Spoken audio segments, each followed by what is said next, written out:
act in our neighborhood because we know that our security depends on our neighborhood's security.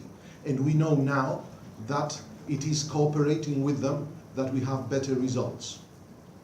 But we cannot solve all the problems. We cannot solve development, to give you an instance. The members of NATO may, not NATO as such. We cannot solve the Palestinian problem. We have an idea of what is happening in Iran, but we cannot solve everything. We cannot solve North Korea. We are an organization with a limited toolbox and a limited resources. We have minimum commons that sometimes do work, and we put them into practice. And I think we are doing things right now. Now, let me see. We are also learning to try to extract synergies of the relation with others. As I said, we have one toolbox. The EU has a different toolbox. We are cooperating more and more with it. Funny enough, NATO has 22 common members with the European Union, but we have lived apart. Now we are not doing so, and I hope that the synergies we can create together may work with the European Union, but also with nations that have bilateral activities, with organizations like the Arab League or the African Union, and of course, taking into account what you want. Because we are talking of NATO, and I'm very conscious of that, but in this open dialogue we are having here today now, NATO is limited in what it can do, has to shoulder its responsibilities, and now I'm going to throw the bomb in the middle of the table. All the nations around the Mediterranean north, but also south, have to shoulder their responsibilities too.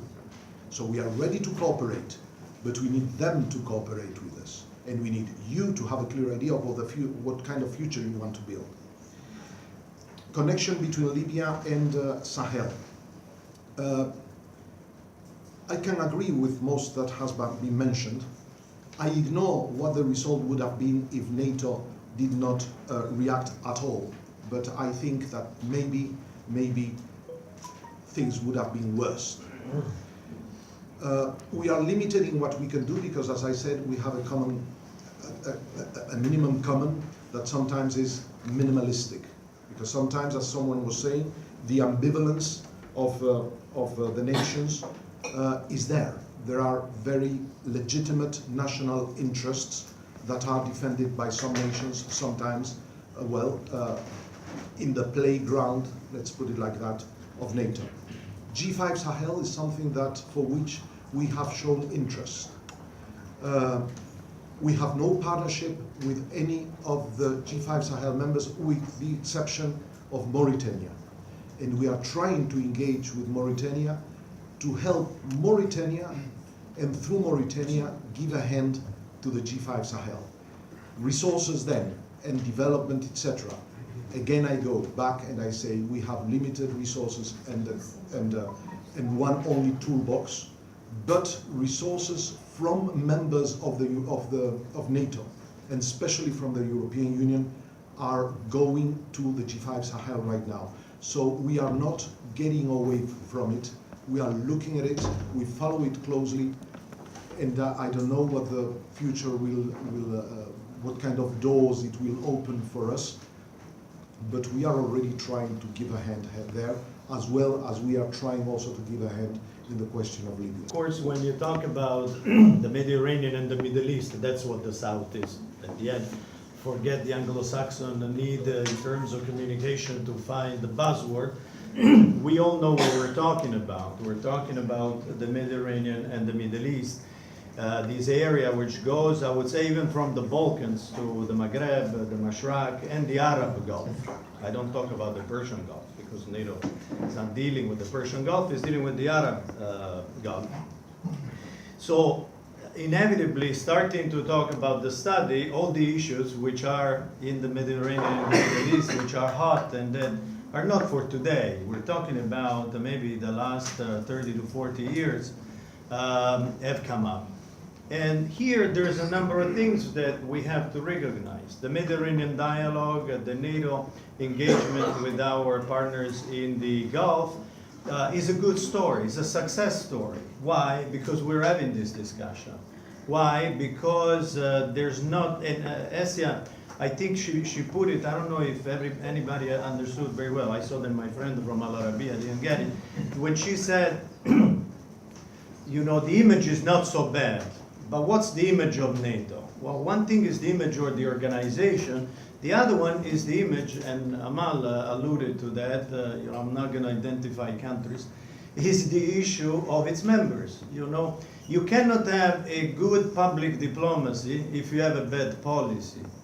And so public diplomacy is an issue of policy. So mistakes have been made in this region, you know, from our colonial past to modern days, have been made by both sides, you know, because we also have to recognize that if we want to be clear. So, but what I think comes out from this study is that NATO, during, and again, Stefano Stefanini, Ambassador Stefanini was talking about, I want to touch on that, you know.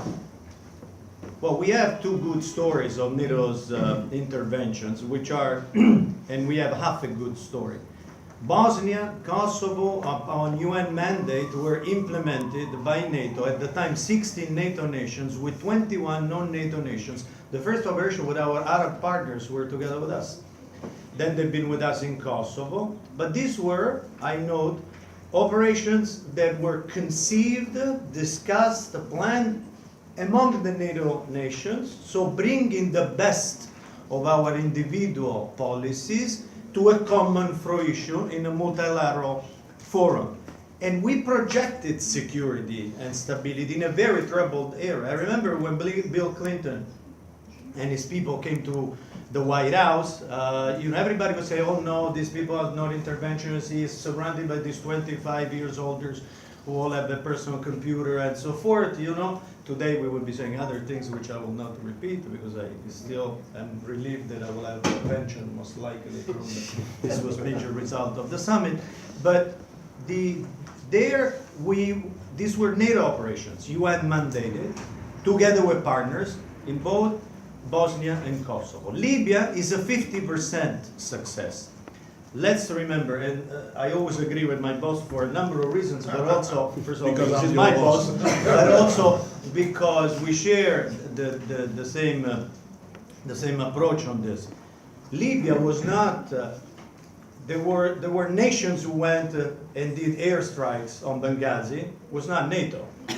NATO went there after the Gulf Cooperation Council Foreign Ministers, the foreign ministers of the Arab League asked for the imposition on a no-flight zone, and after two UN Security Council resolutions, 1970 and 73. Now, we can discuss the Russian disinformation about you know, what NATO did and so forth.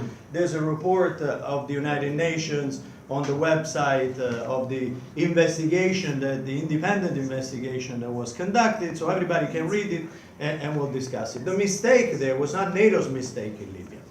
It's that we didn't do in Libya what we did in Bosnia. In other words, we did airstrikes, but we didn't stabilize the country. We didn't send troops to do it. And I must tell you, going with, you know, NATO's Secretary General of the time to many meetings of the ministerials, the Libyans themselves were asking for NATO. But the international community didn't give a mandate to NATO, which gave to NATO for the air campaign. The Arab League, on the contrary, said no boots on the ground. You know, they didn't want any boots on the ground. So we all have our mistakes. So there are mistakes of the West, there are mistakes of the region, and the international community has to learn from its own mistakes. In this perspective, this study, and I want to go back to this because, of course, if we discuss all the issues of the Middle East, we'll never hand on this. The study does one thing. It shows that NATO, as a community of values and interest, because the interest is maybe selfish, which is to protect, to continue to do what we did during the Cold War, to protect our societies and our people. The only thing that this study shows that to do this, to protect our people, we have learned that we cannot do it if we don't do it together with others.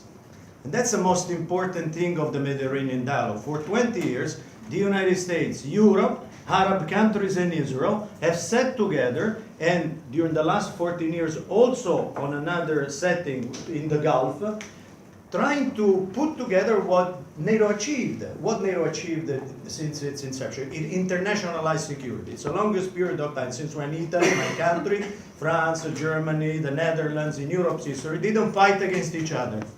Because they internationalized security through multilateralism. And that's why you have a political and military organization. Now, this concept we have shared with other partners, and the partners have responded. We talk about civil society. All of you are civil society. You're all media. And why are you here? Because we built a security community. Because the major achievement that comes out, the recommendations can change, things can be improved.